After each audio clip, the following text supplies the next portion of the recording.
Un 1er mai sous fond de présidentielle. On parle généralement de la fête du 1er mai alors qu'il s'agit d'un jour de revendication. L'obtention des 8 heures de travail par jour était au centre des revendications du milieu ouvrier aux États-Unis. Ils avaient décidé le 1er mai 1886 d'aller jusqu'à la grève générale pour faire pression sur le patronat et le gouvernement. Le 1er mai fut alors déclaré jour international de solidarité des classes et de revendication.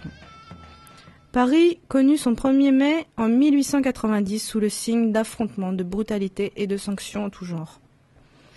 La CGT, quant à elle, en 1906, entame sa première grande campagne de propagande de son histoire sous le slogan « La voix au peuple ».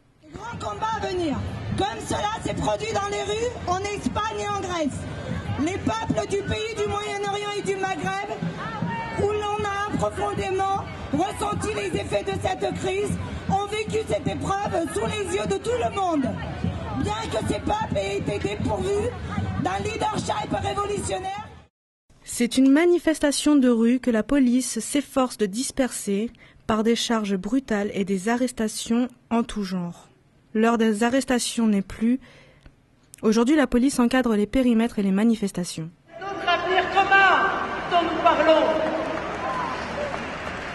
Toutefois, le 1er mai est un symbole partagé. Ce qui fait la force du 1er mai, c'est peut-être justement qu'il est international. Les Italiens parlaient même de Pâques ouvrière.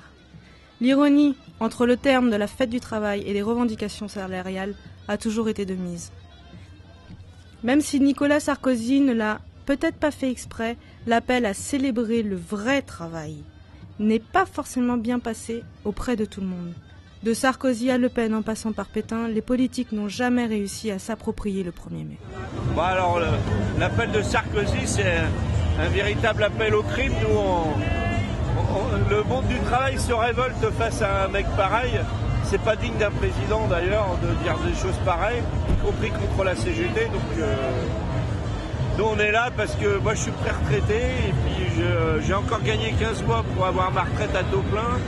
Et donc je peux être que dans la rue parce que Sarkozy, il y en a ras-le-bol. Voilà. Je peux pas dire plus que ça parce que après ça va devenir indécent parce qu'il a tellement été incorrect avec le monde du travail.